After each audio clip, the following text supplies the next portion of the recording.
कांग्रेस के बड़े नेता और कानून मंत्री सलमान खुर्शीद के बयान पर अब सफाई मांगी गई है। उनसे कांग्रेस ने सफाई मांगी है और पूछा है कि उन्होंने इस इंटरव्यू में जो कुछ कहा है उसके क्या मतलब है, वो उन्होंने ऐसी बातें क्यों कही हैं।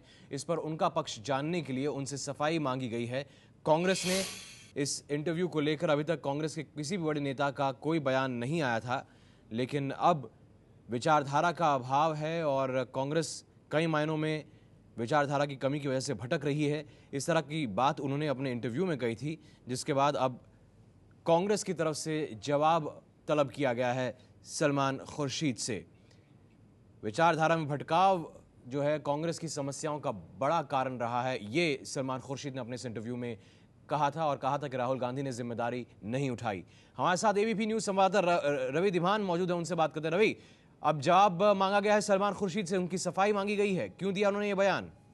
जी बिल्कुल, पार्टी की तरफ से सलमान खुर्शीद को साफ कर दिया गया है कि जो उनका बयान है उसके अलग अलग मतलब निकाले जा रहे हैं, उसका अलग अलग निकाला जा रहा है और मीडिया में काफी भ्रम की स्थिति है। ऐसे में सलमान को खुद ही स्पष्टीकरण देना होगा, अपने बयान की सफाई देनी होगी और सलमान की तरफ से ये संकेत भी मिल गया है पार्टी को और तमाम लोगों को कि जो जीओएम मीडिया की प्रेस ब्रीफिंग उनको करनी है, जो पहले से तय थी। बेंगलुरु में आज जीओएम की मीडिया ब्रीफिंग होगी, जिसमें सलमान खुर्शीद और गृह मंत्री पी चिदम्बरम शामिल होंगे।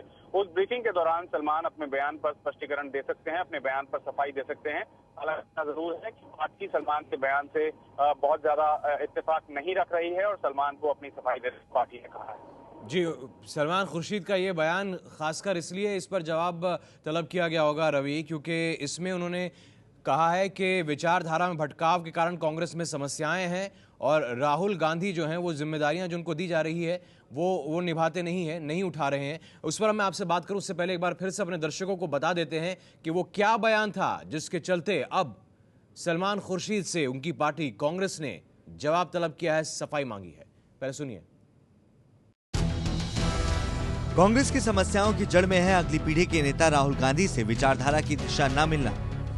अभी तक हमने युवा कांग्रेस के चुनाव के लोकतंत्रीकरण जैसे आइडिया के रूप में ही उनके विचारों का छोटा मोटा प्रदर्शन देखा है, लेकिन इन सब चीजों को उन्होंने एक बड़े आकार में नहीं गूंथा है। ये इंतजार का वक्त है। मौजूदा वक्त की चुनौतियों से निपटने के लिए हमें एक नई विचारधारा की जरूरत है। 1990 के दशक में हुए सुधार एक नई विचारधारा का उभार थे, लेकिन आज हमें आगे बढ़ने के लिए अगली पीढ़ी के नेता राहुल गांधी से एक नई विचारधारा चाहिए। हमें ये साफ पता होना चाहिए कि हम अगले चुनाव का सामना किस विचारधारा को साथ लेकर करेंगे। जब तक ऐसा नहीं होता है, ये पार्टी और सरकार के लिए इंतजार का वक्त है। सच ये है कि वो बगैर किसी शक या सवाल के पार्टी के नंबर 2 नेता हैं, लेकिन अब तक उन्होंने जिम्मेदारी नहीं उठाई है। अब तक उन्होंने नंबर 2 पोजीशन लेने की इच्छा नहीं जताई है। ऐसे हाल में हमें इंतजार करना है। ये पार्टी के लिए इंतजार का वक्त है। यूपीए 2 में प्रशासन और राजनीति का घालमेल हो गया है। ये बिखराव के हालात हैं। नई जमीन तैयार करने की जरूरत है और सिर्फ कांग्रेस अध्यक्ष ये कर सकती हैं। वही हैं जिनका ऐसा कद है। प्रधानमंत्री सरकार चला सकते हैं, लेकिन वो नई जमीन नहीं तैयार कर सकते। इस हालत की वजह से न सिर्फ आर्थिक सुधार बल्कि राजनीतिक और प्रशासनिक सुधार भी धीमे पड़ गए हैं।